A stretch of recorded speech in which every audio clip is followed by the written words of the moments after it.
हाँ जी, thank you. जी, जी, जी, राम साहब आप बताएँगे कि कॉन्सेप्ट ऑफ गॉड का टॉपिक जो आज चल रहा है कि आप बिलीव रखते हैं ईश्वर? तो थोड़ा-सा हमें हाँ जी, इंट्रोड्यूस रखते हैं। करवाइए। जी, जी, मैं रखते चाहता हूँ हैं जी, थोड़ा-सा रखते हैं। जी, जी। जी, जी। मैं हिंदू हूँ इंडिया से। जी, जी। हाँ, तो हमारी बहुत सारे धर्म ग्रंथ हैं, जिसमें कि सबसे कोर ग्रंथ तो हमारे वेद और उपनिषद हैं। फिर गुरु ग्रंथ साहब हैं, संतों की बानियाँ हैं। फिर रामायण और महाभारत तो उसमें स्पिरिचुअलिटी नहीं है, ज़्यादातर हुँ। दूसरे तरीके से स्टोरी रूप में हमें समझाया गया है। तो अगर किसी तो ने क्या कॉन्सेप्ट ऑफ गॉड, जी, जी। मैं बोल रहा हूँ, अगर मैं किसी ने कॉन्सेप्ट ऑफ गॉड को, जो core concept of God of Hinduism या जिसको सनातन कहते हैं, वो सनातन जो है, एक तो जो क्रिएटर है उसको सनातन कहा जाता है, और दूसरा जो उसने उसको मिलने का रास्ता बनाया गया है उसको सनातन कहा है। और कुछ भी सनातन नहीं है। जो हम कहते हैं ना ये सनातन है, सनातन जी, की जो मैं ये इनसे रामनाथ खुर्रम जी। साहब से सुनता रहता हूँ। आप बोलने दो ना। जी, जी, बोलिएगा, लेकिन मैं चाह रहा हूँ कि थोड़ा-सा हाँ, विषय के ऊपर आ जाए ना, कि ठीक है, तो ईश्वर की विषय तो है। हाँ, विषय तो है, कॉन्सेप्ट ऑफ गॉड बोल रहा हूँ मैं। जी, जी, बिल्कुल, ईश्वर से हाँ, कोई प्रॉब्लम नहीं।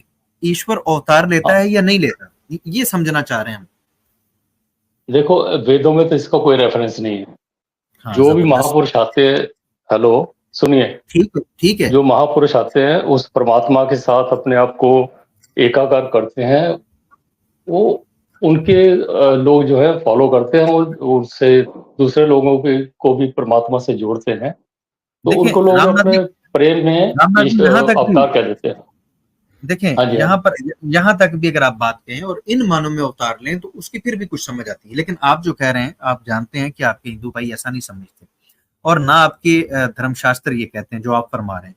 हाँ, आपने जहां तक बात की कि वेदों के अंदर अवतार सिस्टम नहीं है, आपने ठीक फरमाया। दूसरी बात हाँ, आपने ये बिल्कुल, कहा मैं वहाँ आपने महापुरुष अल्फाज कहे। ठीक है, कहा जा सकता है कि पुरुषों में महा वो जिनको खुदा चुन ले, जिनको ईश्वर चुन ले, वो महापुरुष होते। ये बात भी ठीक नहीं, है। हम महापुरुष उनको नहीं कहते जिनको खुदा चुन ले। हम्म, हम महापुरुष उनको कहते हैं जो खुदा के साथ जुड़ जाए, वही ना कि भक्ति करके। नहीं, खुदा के चुनता नहीं, साथ। कोई भी आदमी, चले ठीक है, इस कोई तरह भी ले लें, इंसान। इस तरह ले लें, हाँ, कोई भी इस तरह आदमी ले जो लें, भक्ति करेगा चलें वो इस खुदा तरह के ले साथ जुड़ लें, सकता है। इस तरह ले लें। अगर ये बात आप अच्छा, कहें कि कुछ इंसान हैं जो खुद को अपने आप को ईश्वर के साथ जोड़ लेते हैं और फिर वो लोगों को ईश्वर के साथ जोड़ने की कोशिश करते हैं, हाँ, तो जोड़ देते हैं, उनको कोशिश नहीं करते, उन वो जोड़ सकते हैं। ठीक है, जोड़ सकते हैं और उनके अंदर ये सलाहियत मौजूद है। ऐसे यस, लोगों हाँ। को हमारे यहाँ ऐसे लोगों को पैगंबर कहते हैं। ठीक है, नबी कहते हैं, नहीं, रसूल कहते नहीं, नहीं, हैं। नहीं, मैं अपनी पैगंबर का बात कर कॉन्सेप्ट अलग है। मैं अपनी नहीं, अपनी नहीं, बात कर हमारा, रहा हूँ। रामनाथ वो अपना कंसेप्ट बता रहे हैं, फिर आपकी तरफ आते हैं, मैं आप भी बता दीजिए। जी। चलिए, ठीक है, ठीक है। मैं आप तो अल्फाज आप सुनेंगे तो अपना बताइए। आप कुछ नहीं, समझ तब इक्वेशन आएगी, मत सुनेंगे कीजिए। तो सुनेंगे। नहीं, खुर्रम साहब, इक्वेशन इक्वेट मत कीजिए, अपना पैगंबर के बारे में बताइए, हमें सुनो। जी, मैं ये बता रहा हूँ कि ऐसे लोग जो ईश्वर की तरफ से आते हैं और ईश्वर के साथ जुड़े रहते हैं और लोगों को ईश्वर के साथ जोड़ते हैं, हम उन्हें पैगंबर कहते हैं। आपने उनको कहा कि महापुरुष हैं और हाँ, आपने बिल्कुल। अपना एक पक्ष रखा। यहां तक हमें कोई हम्म, इशू नहीं है। अब आपने कहा कि उनको अवतार कहा जाता है, तो अगर आप किसी धर्म ग्रंथ से हमें ये अवतार की डेफिनेशन दिखा दें, मैंने मैं आपका बड़ा मैंने ये शुक्रगुजार नहीं हूँ। बोला। हाँ जी, हाँ जी, मैं बोलता हूँ। मैंने ये नहीं बोला कि उनको अवतार कहा जाता है। मैंने ये जी, बोला कि हो सकता है उनको अपनी श्रद्धा के कारण, भक्ति के कारण लोग अवतार बोल दें। मैं इसमें ज्यादा कुछ बोल नहीं पाऊंगा कि अवतार आए थे या नहीं आए थे, कौन थे अवतार, क्योंकि वेदों में उसका जिक्र नहीं, ना ही गुरु ग्रंथ साहब में ऐसा ज्यादा है। वो तो ठीक है रामनाथ जी, देखें वेदों के अंदर जिक्र नहीं, आप ठीक फरमा रहे हैं। लेकिन आपको पता होना चाहिए कि इंडिया के अंदर पुरानिक हिंदू यार कितने कोई हैं जबर और देखो, आर्य समाजी खुरम कितने हैं। भाई, 90% के सुनिए, करीब। कोई जबरदस्ती थोड़ी कि मेरे को पता ही होना चाहिए उसका। मेरे को जो नहीं, पता होना मैंने चाहिए वो मेरे को पता है। नो जी, प्रॉब्लम, बिल्कुल, नो बिल्कुल। प्रॉब्लम, नो प्रॉब्लम, हाँ, मेरी अर्ज भी तो सुन लेना नहीं, कि नहीं, सुनिए, 90% से जो ज्यादा। देखिए आपने फिर अपनी सुनानी है तो सर फिर क्या क्या की जा सकती बात। देखिए मैं चुप हो गया हूँ। 90% से ज्यादा रामनाथ जी वो लोग हैं जो अवतार को मानते हैं और उन्होंने मूर्तियां बना के रखी हुई हैं। मूर्ति पूजा भी कोई नहीं है वेद में। तो ये जो आप हमें यहाँ पर दर्श दे रहे हैं, कभी किसी मंदिर में गए हो और मूर्ति को उठा के बाहर फेंको कि वेद में नहीं है लिहाजा नहीं करनी चाहिए, तो ये तबलीग आप वहां यहाँ पर भी कर सकते हैं, इस वक्त भी आप कर सकते हैं कि मूर्ति पूजा और ये सब कुछ गलत है। लेकिन आपको ये मानना पड़ेगा कि आपके जितने भी मंदिर हैं उनके अंदर मूर्तियां रखी हुई हैं और वो उनकी पूजा उपासना करते हैं जिनका जिक्र वेद में नहीं है। तो हमारे मुखातिब वो लोग हैं जो बहुत बड़ी संख्या में, और आप उनका कुछ नहीं कर पाए। तो हम ये चाहते हैं कि इल्मी लिहाज से उनसे बात हो, डिस्कशन हो। आप तो क्योंकि मानते ही नहीं है, लेकिन अफसोस मुझे ये है कि आप जैसे समझदार लोग जो वेद को मानते हैं और देखते हैं कि वेद के ये खिलाफ जा रहे हैं, उनके खिलाफ क्या उनको समझाने की कोई कोशिश ही नहीं करते। अगर आज ये मंच मिला है, आप मेरे साथ भिड़ लेंगे, उनको पैगाम नहीं देंगे। जी हाँ जी। तो इसमें मैं ये बताना चाहूंगा कि आप ये मानते हैं कि जो भी कुछ होता है प्रभु की आज्ञा से होता है या ईश्वर की मर्जी से होता है सब कुछ? देखें, इसमें थोड़ा सा अगर मैं इसको एक्सप्लेन करूंगा तब हाँ जाके हाँ मैं बोले। बता दूंगा। हाँ, इसको हाँ एक्सप्लेन हाँ करूंगा। बोले। देखिए, ईश्वर ने इंसान के मामले में, आपके सामने ये सूरज मौजूद है, चांद मौजूद है, बेशुमार चीजें मौजूद हैं, वो एज इट इज वैसे ही करती हैं जैसी जैसी ड्यूटी ईश्वर ने, अल्लाह ने उनकी लगाई है। इंसान एक ऐसी मखलूक है जिसको अल्लाह ने अपनी मर्जी से फ्री विल दी। अब ये जो भी करता है, ये इसके पास फ्री विल मौजूद है कि ये चूज कर सकता है। ये अपने लिए चॉइस रखने की जो सलाहियत है ये अल्लाह ने इसको दी। अब उस चॉइस को यूज करते हुए ये अच्छा भी कर सकता है और बुरा भी कर सकता है। ये यहां पर नहीं इस सेंस में कहा जा सकता, एक सेंस में कहा जा सकता है क्योंकि वो शक्ति उसने दी कि अगर वो ये शक्ति ही ना देता तो इंसान ना कर सकता। लेकिन इंसान को उसने ये ताकत दे दी है, ये शक्ति दे दी है कि ये खुद डिसाइड करे, और ये खुद डिसाइड करेगा अगर अच्छी चीज को डिसाइड करेगा जो कि उसने वाजे कर दी इसके लिए। अब अगर ये अच्छी चीज को डिसाइड करेगा अपनी फ्री विल से, तो ये इंसान का कमाल है। जब वो इस कमाल को पहुंचेगा तो अल्लाह उसको पसंद करेगा, उसको इनाम से नवाजेगा। और जब ये अपनी उसी फ्री विल से बुरा काम करेगा जो कि ये चाह रहा है और अल्लाह ने उस काम से मना किया हुआ है, जब ये करेगा तो इसको सजा मिलेगी। जी जबरदस्त। तो इसमें वेदों ने हमें लोगों की पुलिसिंग करने की तो कहीं भी हमें नहीं बोला गया कि उनकी पुलिसिंग करो, उनको बताओ कि ये नहीं करना है। ना ही मूर्ति पूजा का विरोध किया वेदों में, ऐसा तो कुछ नहीं लिखा है। तो जो किसी की इच्छा करता रहे, प्रभु की इच्छा से कर रहा है ना, वो उसकी मर्जी के बिना पत्ता भी नहीं हिल सकता। उसकी मर्जी क्या हम इतना उसको शक्तिहीन समझें कि वो उसकी मर्जी के बिना सब कुछ हुए जा रहा है and he is not able to do anything. जो बात मैं, अच्छा वेद अगर कुछ कर्म अगर मैं आपको दिखा दूं आपके ही धर्म शास्त्रों से कि जो वेद में कहा है उसके विरुद्ध नहीं जाना, जो बात कही नहीं वो तो आपको करनी ही नहीं है। अगर ये भी दिखा दूं, आपने सिर्फ वो करना है जो वेद के अंदर कहा गया। और मूर्ति पूजा का तो आपका खंडन हो गया। ये मैं आपको आउट ऑफ द वेद भी दिखाऊंगा आपके धर्म शास्त्रों से कि आपके धर्म शास्त्र कह रहे हैं कि आपने वही करना है जो वेद में दर्ज है, तो आप उसके विरुद्ध गए। तो आपके पास अगर ईश्वर वाणी थी तो ईश्वर वाणी किस लिए थी? अगर उसके अंदर जो चीजें, इसका मतलब है वो नामुकम्मल है। मान लें कि ईश्वर ने आपसे कलाम किया लेकिन मुकम्मल नहीं था, कुछ तो मानना पड़ेगा, फिर भी नुक्स आएगा, कमी आएगा आपके धर्म शास्त्रों में। और इसी तरह नाउज बिल्ला उस ईश्वर की तरफ आप कमी की निस्बत देंगे कि जिसने मुकम्मल बात ही नहीं बताई, मुकम्मल पैटर्न बताया ही नहीं कि जिंदगी कैसे गुजारनी है, उसकी पूजा उपासना कैसे करनी है, हालांकि उसने बताया है आपके धर्मशास्त्रों में भी। आप नहीं मानना चाहते, वो एक अलग बात है।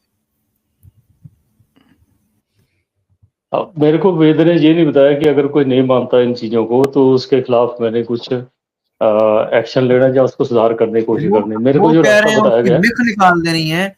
वेद कह रहे हैं जो वेद की निंदा करे उसकी हड्डियां तक चूरा कर देनी है। आप कह रहे हैं वेद नहीं कह रहे, ये आपने पहले भी गलत इसकी ट्रांसलेशन करने की कोशिश की थी, बाद में आपने ठीक कर दिया, बीच में आपने बंद कर दिया था इसको।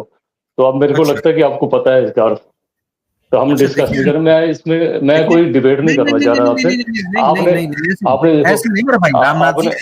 रामनाथ जी भाई साहब, आपने कॉन्सेप्ट ऑफ गॉड पे बात करनी है, ना कि डिबेट करनी है वेदों पे। आपने सवाल किया कि वेद नहीं कहती है। आपने कहा अरे कि तो मैं वेद नहीं बता रहा हूँ ना, कहते, मैं बोल सकता, इसका मतलब ये तो नहीं है कि आप उसमें आप पकड़ोगे। तो ये मैं कह रहे हैं कि कॉन्सेप्ट मैंने ऑफ, गलत ट्रांसलेशन किया। मैं तो ट्रांसलेटर हूं ही नहीं, मैंने तो कभी कोई मैं ट्रांसलेशन नहीं किया। ट्रांसलेशन बोला ही नहीं मैंने। कहा जी आपने पहले भी बात की थी कोई 4-5 महीने पहले, तो उसके बाद में आपने कभी मैं तो बात नहीं रोज की उसके करता बाद हूँ, में। जब ये कोई झूठ नहीं, बोलता है ना मेरे सामने, तब उसका मैं करता हूँ। उसका उसका मतलब ये है, उसने बोला हे वेदवाणी तू वेद निंदक को काट डाल, मेरे अंदर जो वेद निंदक है उसको काट डाल, उसको मार डाल, ना कि अच्छा किसी अच्छा आदमी को अच्छा मार डाल। अच्छा अच्छा अच्छा, समझिए। जो आपके अंदर वेद निंदक है उसकी हड्डियां तक चूरा चूरा कर देनी है, हाँ बिल्कुल वेदवाणी। बिल्कुल, उसको खत्म कर दे। यस, अच्छा, खत्म मतलब अपने आप को वेदवाणी को कत्ल कर देना।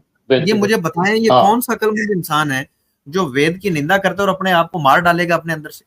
ये क्या बातें, आप बच्चों वाली बातें कर रहे हैं। और ये आप दिखा उस सकते हैं जो आप फरमा रहे हैं, बच्चों, जो आप फरमा रहे हैं कि अपने अंदर वाला, ये लफ्ज वहां पर, ये शब्द दिखा सकते हैं आप?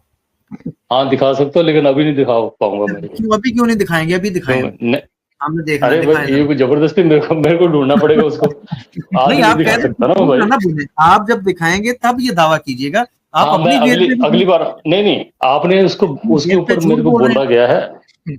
आपने बोला है तो उसका बता रहा हूँ मैं आपको, उसका मतलब ये है, मैंने पढ़ा है वो। तो नहीं, मैं आपने उसको पढ़ा नहीं है ना, रेफरेंस, वहां पर ये आप नहीं लिखा निकालिए हुआ। आप। आप भाई ये आप लफ्ज मुझे निकालो, दिखाएं, आप ये लफ्ज आप मुझे निकालो ना, दिखाएं। आप निकालो। मैं, हाँ ये जी, आप दीजिए निकालो, रेफरेंस। उसको स्क्रीन मैं पे भी लाओ। अब रेफरेंस दीजिए। अपने अंदर के हाँ किस चीज स्क्रीन पे को लेके आओ। चीरना है, किस चीज को चीरना है अपने अंदर से, किस चीज को अरे जब फाड़ना डॉक्टर है। साहब वो लंबा चौड़ा हो जाएगा, हम जो है कॉन्सेप्ट ऑफ गॉड पे बात करें ज्यादा अच्छा होगा। अलामा साहब बैठे हुए नहीं हैं, नहीं, आप कोई रेफरेंस नया देना ये चीज वाला। में जो नई चीज को सीखने को मिलेगी, हमें भी मिलेगी, इनसे कुछ सुन लेते हैं। आप कॉन्सेप्ट ऑफ गॉड पे रिस्ट्रिक्ट रहिए ना, आपका टॉपिक के बाहर क्यों जा आपने रहे हो। क्यों झूठ, देखिए आपने गलत बयान नहीं किया, आपने अपनी किताब के ऊपर भी झूठ बोला। अरे तो मेरे को पनिशमेंट दे दोगे इधर, कॉन्सेप्ट ऑफ गॉड पे बात करो ना यार, क्या है उसमें। आपने जो यहाँ पर मुद्दा कहें, रखा, आज का रेफरेंस दे टॉपिक है, उस पे दें, बात करो। रेफरेंस दे दें, रेफरेंस दे दें और ये कहें रेफरेंस, क्या, या रेफरेंस दे दें या कहें कि आपने गलत बयानी की है, आप इस बात से माजरत आपने चाहते ये हैं और बात कर लें। ये देखिए आपने निकाला था, आप निकालिए इसका रेफरेंस, मेरे पास इस समय रेफरेंस नहीं है। मैंने जो निकाला था उसमें ये आप लिखा हुआ ही निकालिए। नहीं है। मैंने जो हाँ तो निकाला है निकालो उसमें ना ये यार, नहीं है ना। आप देखो मेरे को पता है आप चीजों को घुमाते हो, मैं आपको बहुत देर से मैं घुमाता नहीं हूं, मैं टॉपिक। ये दिखाना चाह रहा हूं कि हिंदू भाई आके हाँ एक मेरे को दावा पता, करते हैं कि उसकी किताब है और आप मुझे कहते हैं एडुकेटेड, तुम रेफरेंस दो। अपनी किताब का भी और नहीं पता, मैंने रेफरेंस देना है, यकीन भी फिर मुझ पे ही कर लेना। मैं एक चीज मानता हूँ आपके बारे में, एक चीज जानता हूँ कि आप बहुत ही हाईएस्ट लेवल के इंटेलेक्चुअल हो। आप जो बात को किसी भी तरीके से कर सकते हो, मैं आपकी नहीं इंटेलेक्चुअल हो नहीं, मानता हूँ। मुझे ये कोई दावा नहीं, लेकिन मुझे आप ये आ, आपका जो मैं, इंटेलेक्ट एप्लीकेशन है ना, थोड़ा गलत डायरेक्शन में चला जाता है कभी कभी, मैं कोई बात इसलिए नहीं, ये मेरे पे यूज डायरेक्शन अभी मत ठीक करो कर, वो। अभी डायरेक्शन नहीं नहीं ठीक कर मेरे, लेते हैं। आप हैं हिंदू, मैं ये, मैं हूँ मुसलमान, मैं बहुत अच्छी धर्म तरह ग्रंथ है मान जानता आपका, हूँ कि आप धर्म इंटेलेक्चुअल बहुत ग्रंथ है स्ट्रांग आपका, हो, और रेफरेंस आप देंगे, दावा आप करें और रेफरेंस वो मैं दूं। अजीबोगरीब बात है भाई। बहरहाल जी हमारे धर्म ये ग्रंथ का बताता हूँ, सुनिए। हमारे धर्म ग्रंथ में ये लिखा कि 1000 साल भी। नहीं यार, तो कर भी रहने दें, अभी बकवास कर रहे हाँ, बहरहाल हैं। अलावा साहब ये देख लें, ये क्या लोग हैं, क्या इनसे बात बना करें। झूठ बोलते हैं, अपनी किताबों के ऊपर भी झूठ बोलते जी हाँ, वही व्हाट्सअप यूनिवर्सिटी वाला मसला है, और क्या करें। इसमें इसमें एक नुक्ता बयान किया था इसने, चले साइड पे होगा, मैं चाहूँगा ओन भाई अगर इसके ऊपर थोड़ा सा तबसरा करें। कह रहा था कि चूंकि हर काम जो है वो अल्लाह की रज़ा से होता है, तो ये जो मूर्ति पूजा भी हो रही है ना, तो ये भी उसी की रज़ा की वजह से है, तो फिर आप लोगों का क्या मसला है, तो इस बारे में थोड़ा आप रोशनी डालें। हैं। हाँ बिल्कुल। ये बिस्मिल्लाहिर्रहमानिर्रहीम। अली रज़ा खुरम भाई ने बहुत अच्छे अंदाज में ये बताया कि खुदा ही की मर्ज़ी से होता है जो कुछ होता है, लेकिन उसका मतलब ये है कि खुदा ने इंसान को, अगर हम ये कहें कि इंसान को खुदा जो है वो बाइख्तियार नहीं बना सकता, तो इसका मतलब तो ये है कि हम खुदा की जो है वो शक्ति को नहीं मानते। खुद अगर ये आप कबूल करें कि नहीं जी, खुदा, इंसान तो बाइख्तियार नहीं है, इंसान जो कुछ कर रहा है वो खुदा ही उससे करवा रहा है, तो इसका मतलब ये है कि फिर आप ये कबूल कर रहे हो कि खुदा में ये शक्ति नहीं है कि एक ऐसी मखलूक बनाए कि जो अपने इख्तियार से भी कुछ कर सके। तो ये बात तो गलत है। ये जो है वो जबर वाला अकीदा, हमारे यहाँ इसको जबर कहते हैं कि जिसमें खुदा जो है वो इंसान से भी बिल्कुल उसी तरह जिस तरह सूरज को, और बहुत अच्छी मिसालें दी अली भाई ने कि सूरज वगैरह और ये सारे ये जो कवानीन है उनको ये इख्तियार है कि वो इख्तियार नहीं है वो खुदा के कवानीन की सर पीछे करे। इंसान के अंदर भी दो पहलू हैं, दो एस्पेक्ट्स हैं।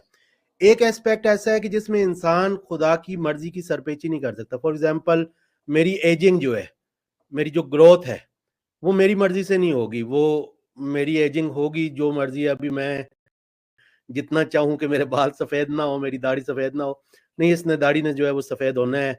मेरे जो आज़ाव जवारे हैं वो आहिस्ता आहिस्ता जो है उन्होंने जो है वो वाली ताकत नहीं रहनी। मैंने ग्रो करना है, मेरा जो है ज़माना गुजरना है, या हर हाल में होना है। या फॉर एग्जांपल मेरा दिल किस रिदम से किस रेट पे धड़के ये मेरे हाथ में नहीं है, ठीक है।